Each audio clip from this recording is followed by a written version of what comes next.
Equals. The morning of September 17, 1939, arrived shrouded in mist over the frontier near Kowel.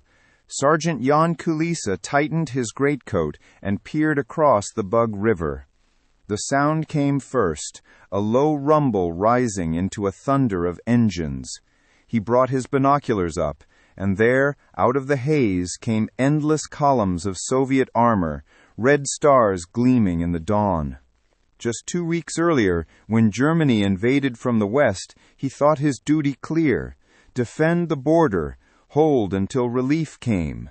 But now, with the east itself on fire, maps and oaths felt meaningless. "They're coming. From Moscow this time," murmured Corporal Ostrowski beside him. Orders crackled on the radio: fall back, regroup, survive. Jan looked one last time at the fluttering Polish flag above the bunker, then turned away as artillery thundered from both horizons. Poland, he realized, was being torn in two before his eyes. Retreating westward through burned-out villages, Jan and his men saw the impossible made real. German and Soviet columns meeting in silence on captured roads. Poles who once defended Lwów against the Wehrmacht now faced armored brigades wearing red stars. The forest smelled of smoke and wet pine. The cries of refugees filled the air. In the chaos, Jan met Captain Ratajczak, who clutched a map torn along the Vistula. "The line's gone," the captain said grimly. "We are fighting ghosts."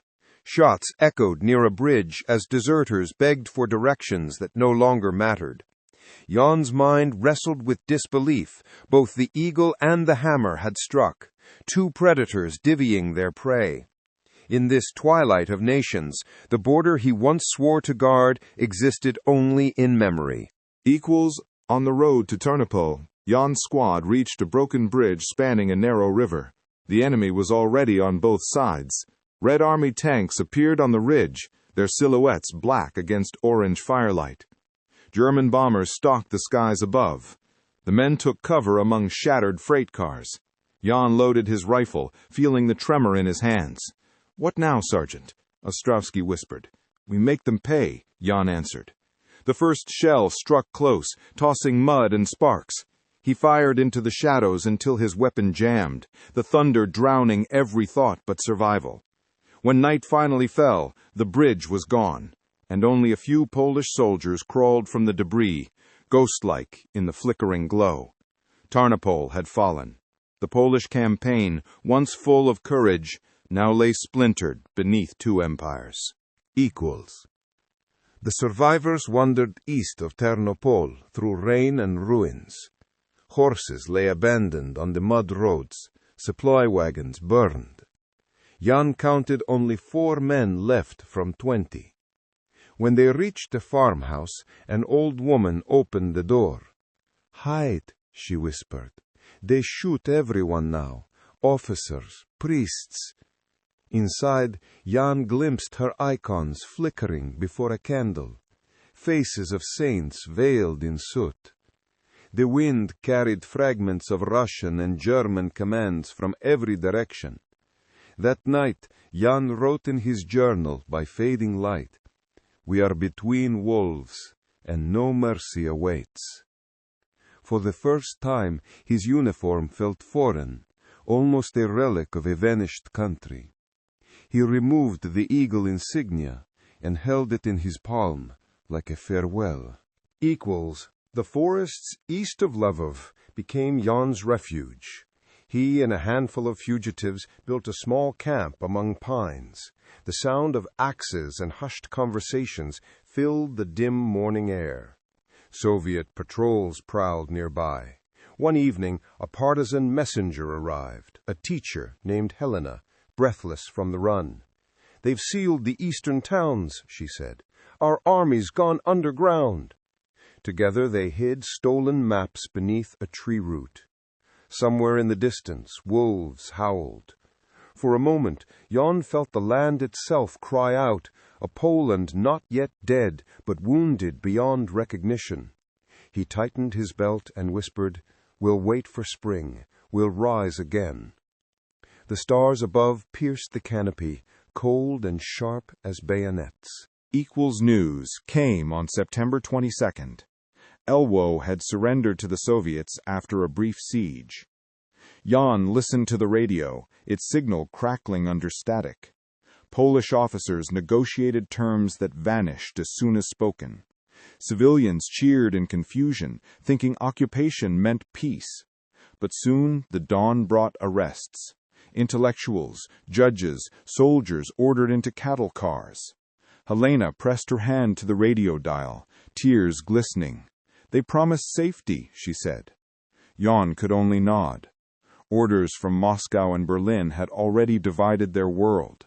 The Molotov-Ribbentrop Pact was no longer rumor. It was written in blood and train schedules. In the forest, they burned their papers and vowed silence. The wind from the city carried the tolling of bells, for surrender or requiem. They could not tell. Equals. As October's chill set in, Jan and Helena joined a stream of exiles moving south toward the Romanian border. They passed burned villages littered with abandoned wagons. Each night, rumors spread of Polish units interned, others captured. Soviet checkpoints lay ahead. Behind, the Germans tightened their grip. A boy offered them bread along the road, whispering, "Don't stop near the station. NKVD is there." At dusk, they waded through marshes, boots sinking deep in cold mud. Jan thought of his family in Wilno, of telegrams never sent. To move east was betrayal. West was death. South, perhaps salvation. The refugees walked on beneath a pale moon, the frontier invisible but ever near. Equals. By the time they reached the Dniester River, rain had turned the earth into a mirror of darkness. Border lights flickered faintly across the water. Romania lay just beyond. Soviet soldiers patrolled the near bank. Yelena whispered, "If we cross, we may live. If they see us, it ends here." Jan studied the current. It ran strong and bitter, carrying leaves like drifting memories. When a patrol moved northward, they seized the moment. Into the icy water they went, clutching a single pack of documents sealed in wax. Halfway across, gunfire split the silence. Rounds hissed past. Yelena slipped, but Jan dragged her onward until they reached the far shore, gasping, alive. The east was behind them now, but the war, he knew, had only just begun. Equals safe within Romanian territory, Jan and Helena joined hundreds of Polish soldiers interned at improvised camps near Czernowitz. They traded rations for news, each whisper carrying pieces of their vanished homeland. Officers discussed escape to France, where a new army gathered. In the camp yard, a tattered flag of red and white still fluttered from a tent pole. "We are not defeated," Jan told a young cadet, "only misplaced." Nights were quieter there, the thunder of war now distant. But each sunrise reminded them that Poland lived only in memory and the hearts of its scattered defenders. Letters from home rarely arrived, and when they did, they bore no return address. Still, amid the mud and longing, hope refused to die. Equals. Months later, as France prepared for war, Jan stood by a map pinned to a barracks wall. Poland no longer appeared whole. A dark line split it between eagle and star. He traced the rivers of his youth, now under foreign flags. Helena joined him, silent. "One day," he said, "that map will mend." The wind outside carried the sound of marching drills in a new uniform, under a new cause, but always for the same homeland. History had broken their world, yet not their resolve. In the cold dawn of 1940, Jan lifted his cap to the east. The war that began with invasion had forged something unbroken, the stubborn endurance of a nation that refused to disappear.